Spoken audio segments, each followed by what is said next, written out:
Today's module is to determine equilibrium level of output and income using the second approach, and that approach is based on savings and investments. That approach is based on savings and investment.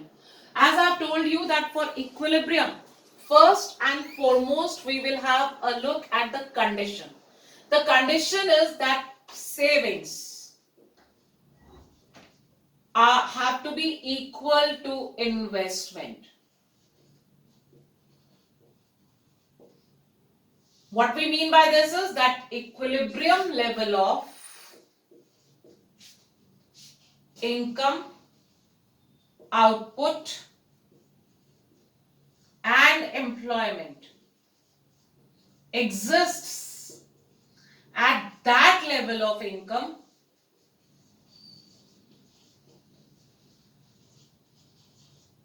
where this planned savings, these savings are planned. Planned savings are equal to planned investment. There is one more way of saying this, that where ex ante savings,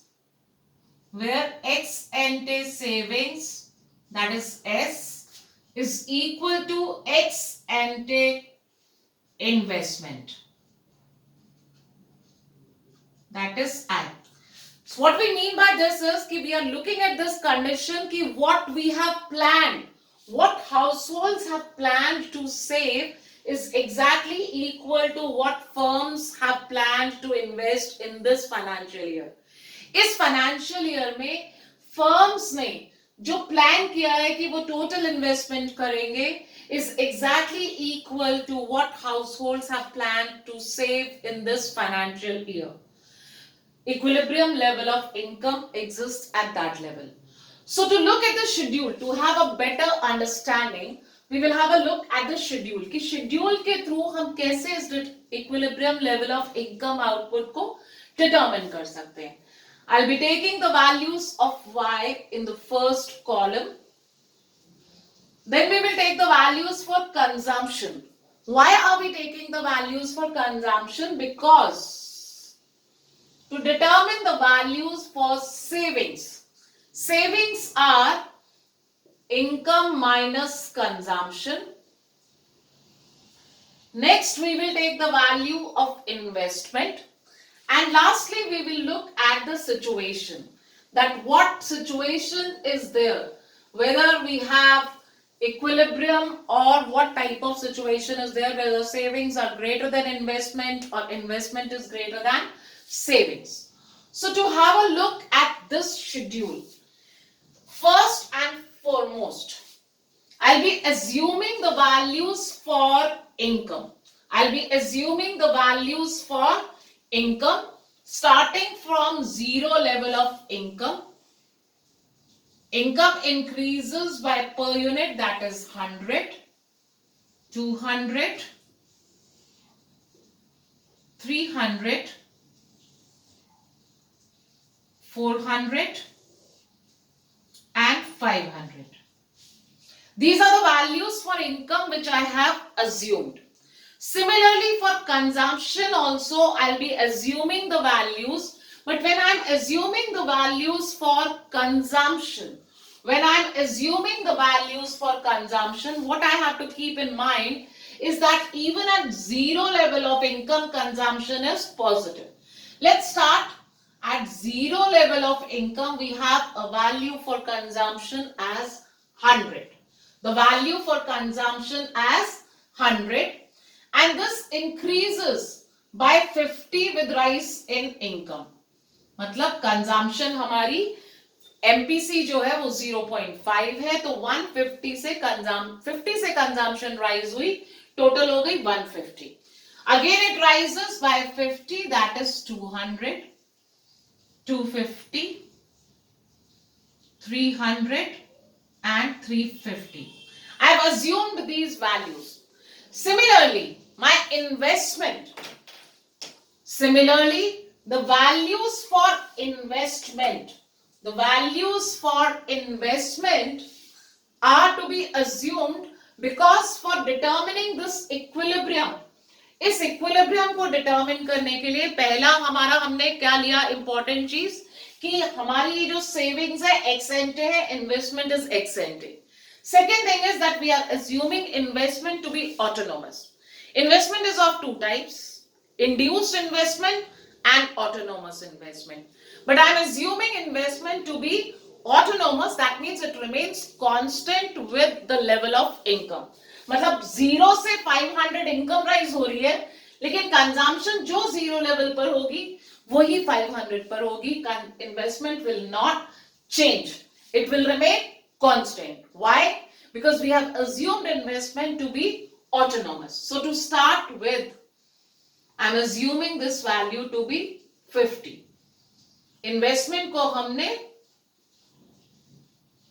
50 assume कर लिया. Now let's calculate the values for savings. Y minus C minus 100. Minus 100 minus 50. 0 plus 50, 100 and 150. Now we will have a look at the conditions. Savings are minus 100 and investment is 50. That means savings are less than investment. Savings are less than investment. Minus 50, 50. Again savings are less than investment. 0.50, again savings are less than investment. But here, now have a look that savings are 50 and investment is 50. What do we mean by this situation is that S is equal to I. Savings are equal to investment. And after that, savings are greater than investment. Savings are greater than investment. Now looking at the diagram with x-axis and y-axis. On x-axis, we are taking income. On x-axis, we are taking income. And on y-axis, we are taking savings and investment. अब मैंने negative access क्यों लिया है यहाँ पर? Because savings have a negative value also. That means savings will start, the savings curve will start from the negative quadrant. So the savings curve which will start from the negative quadrant rises with the rise in level of income. This is the saving curve.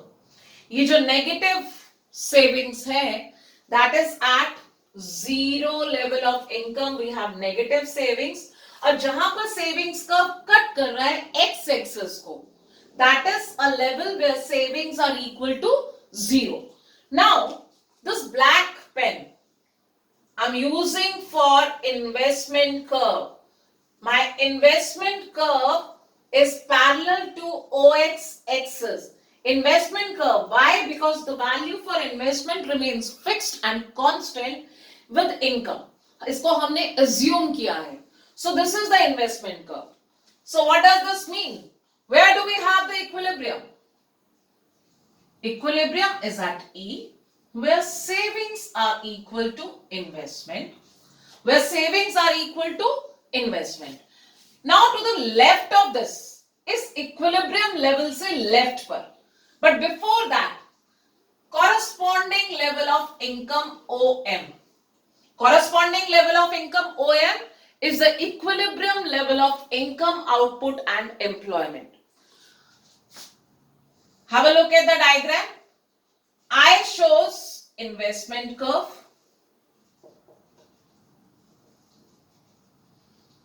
S shows savings curve. E is the equilibrium point. Why equilibrium point? As S is equal to I over here. And OM is the equilibrium level of income and output. Equilibrium है हमारा E पर, लेकिन equilibrium level of income हमने corresponding level of income लेना है, which is OM. Now to the left of this, savings are less than investment, and to the right of this over here, we can see that savings are greater than investment. Now we will have a look at the adjustment mechanism, that why is it so. Diagram will remain there on the board, and I'll be explaining that what happens when savings are less than investment and what happens when savings are greater than investment.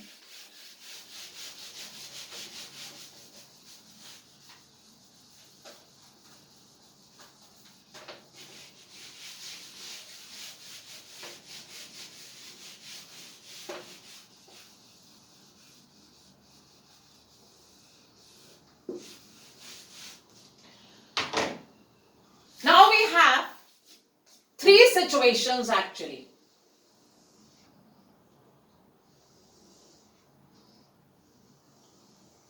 What are those three situations? The situation number one, ex ante savings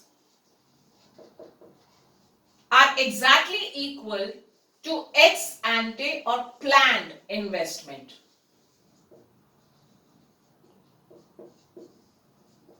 This is a situation of equilibrium.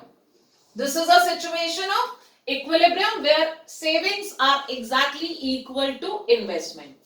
Now having a look at situation number 2, where planned savings, planned and ex ante is one and the same thing.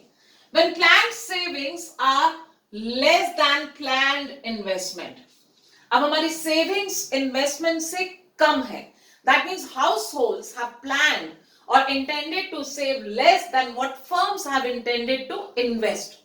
If savings are less, if you remember, income का part है consumption and savings.